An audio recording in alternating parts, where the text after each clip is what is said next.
নমস্কার, আপনি দেখছেন স্টক মার্কেট বাংলা। আজকে হলো 31শে ডিসেম্বর। আজকে বছর শেষ হচ্ছে 2025। তো কালকে 1 তারিখ পড়ে যাবে জানুয়ারি মাসে 2026-এর। তাই সবাইকে অগ্রিম হ্যাপি নিউ ইয়ার। এবার দেখা যাক আগের দিন মিউচুয়াল ফান্ডে কী কী আপডেট হয়েছে। আপনারা জানেনই একদিন বাদে মিউচুয়াল ফান্ড রিফ্রেশ হয়ে যায়।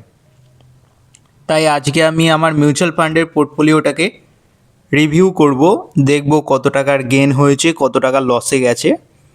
তার আগে দেখুন একটু স্টক মার্কেটটাও ঘুরে আসি। আজকে কি করেছে স্টক মার্কেট? খুব ভালো রিকভারি করেছে। NFT 50 0.74% মতো চড়েছে, খুব ভালো কথা। লাগাতার 4 দিন ধরে ডাউন ছিল।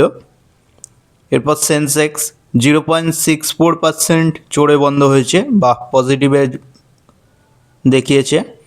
ব্যাঙ্ক নিফটি 0.69% চড়ে বন্ধ হয়েছে, এটাও পজিটিভে ছিল। তার মানে ভালোই রিকভার করেছে।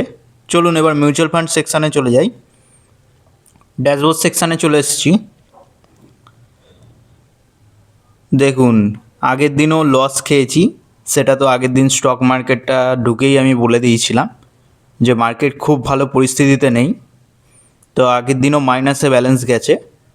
দেখুন 1226.71 মাইনাস হয়ে গেছে, যার কারেন্ট ভ্যালু 0.59% দাঁড়াচ্ছে।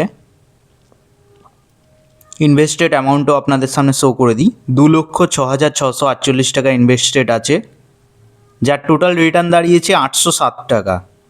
এটা 8 মান্থ আগে লামসাম অ্যামাউন্ট ইনভেস্টেড হয়েছিল, যেটা 0.39%-এর মতো 8 মাসে দিয়েছে, যার 807 টাকার মতো হয়েছে।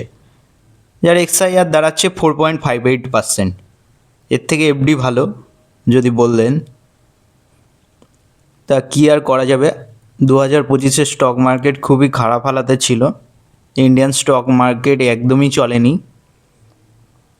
কিছু কিছু সেক্টরে ভালো বাইং এসেছিলো, যেমন ফাইন্যান্সিয়াল আর মেটালস, এই দুটো সেক্টরই ভালো মতো চলেছে, বাদবাকি কোনো সেক্টর চলেনি, যার জন্য এরকম মাইনাসে ব্যালেন্স শো হচ্ছে।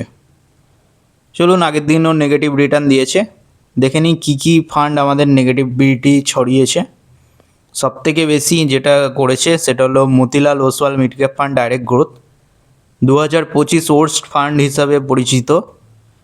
0.71% মাইনাসে রিটার্ন দিয়েছে, যার দরুন 1038 টাকা মাইনাস হয়ে গেছে। এরপর Bandhan small cap fund direct growth আছে, 0.31% নেগেটিভ রিটার্ন দিয়েছে, যার দরুন 177.86 মাইনাস হয়ে গেছে। এরপর Nipon India growth mid cap fund direct growth 0.41% negative return দিয়েছে, যার দরুন 5.86 মাইনাস হয়ে গেছে। এটা আগের দিনের রিপোর্ট আমি দেখাচ্ছি। আজকে হলো বুধবার, এটা হলো মঙ্গলবারের রিপোর্ট। মঙ্গলবারে কী কী ফান্ডটা পারফরমেন্স করেছে সেইটা আপনাদের সামনে তুলে ধরছি আমি। Nipon India small cap fund direct growth 3.69 return দিয়েছে, তাও নেগেটিভে 0.26% নেগেটিভে রিটার্ন দিয়েছে।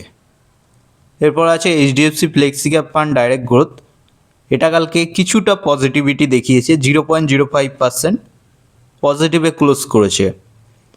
এরপর আছে Parag Parikh flexi cap fund direct growth, এটাও কালকে মাইনাস খেয়েছে, কারণ এর হোল্ডিং অনেক বেশি ইকুইটি মার্কেটেই রয়েছে, আর ইকুইটি মার্কেট কালকে এক্সপায়ারি ছিল, খারাপ পারফরমেন্স করেছে, যার জন্য এটা 0.13% মাইনাস রিটার্ন দিয়েছে, যার ফলে 1.35 টাকা নেগেটিভে শো হচ্ছে। এরপর আছে DSP multi asset allocation fund direct growth. দেখুন গোল্ড অ্যান্ড সিলভারেও কালকে খুবই খারাপ পারফরমেন্স করেছে, যার ফলে 0.05% নেগেটিভ রিটার্ন দিয়েছে, যার ফলে 0.05% মাইনাস শো হচ্ছে।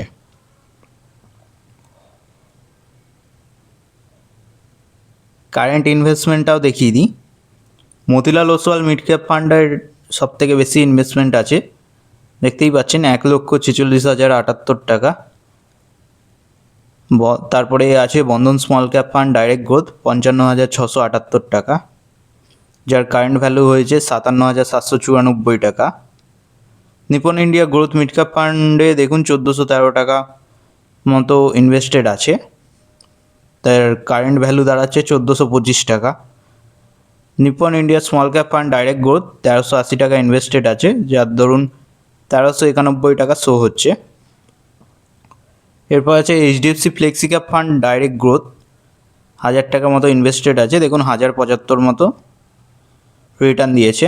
Parag flexi cap fund direct growth 1000 টাকা ইনভেস্টেড আছে, 1074 হয়ে গেছে। আর ডিএসপি মাল্টি অ্যাসেট অ্যালোকেশন ফান্ডে এটাতে 100 টাকা মতো ইনভেস্টেড হয়েছিল কিছুদিন আগে, সেটাই শো হচ্ছে 103 টাকা।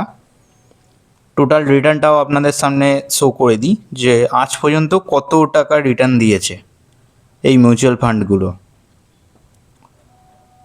সব থেকে নেগেটিভ রিটার্ন দিয়েছে Motilal Oswal mid cap fund direct growth. এটা যা ইনভেস্ট অ্যামাউন্ট ছিল সেটাও মাইনাস করে দিয়েছে, 1485 টাকা 1.02% মাইনাস করে দিয়েছে balance. Bandhan small cap fund direct growth 2116 টাকা মতো রিটার্ন দিয়েছে আজ পর্যন্ত, 3.8%। এরপর আছে Nipon India growth mid cap fund direct growth, এটা 0.85%-এর মতো রিটার্ন জেনারেট করে দিয়েছে, যার ধরুন 12 টাকা হয়েছে। Nipon India small cap fund direct growth এটাও 0.8%-এর মতো রিটার্ন জেনারেট করে দিয়েছে, যার ধরুন 11 টাকা দেখাচ্ছে। HDFC flexi cap fund direct growth এটা ভালো চলেছে, 7.61%-এর মতো রিটার্ন দিয়েছে, যার ধরুন 75 টাকা দেখাচ্ছে। এরপরই আছে আমাদের favourite Parag flexi cap fund direct growth, যেটা 7.4%-এর মতো রিটার্ন দিয়েছে, যার ফলে 74 টাকা শো হচ্ছে। এবার DSP multi asset allocation fund এটা 3 টাকা মতো রিটার্ন দিয়েছে, 3%-এর মতো শো হচ্ছে। এবার আমি এক্সআইআর দেখিয়ে দেবো। কারেন্টলি এক্সআইআরের টপে আছে HDFC flexi cap fund direct growth, যেটা 11.74% রিটার্ন জেনারেট করেছে। তারপরেই আছে Parag flexi cap fund direct growth 11.53%। তারপর DSP multi asset allocation fund direct growth 31.04%। এটা কারেন্টলি রিসেন্টলি ইনভেস্টেড আছে, তাই এরকম শো হচ্ছে। তারপরেই আছে Bandhan small cap fund direct growth 6.21%-এর মতো এক্সআইআর দিয়েছে।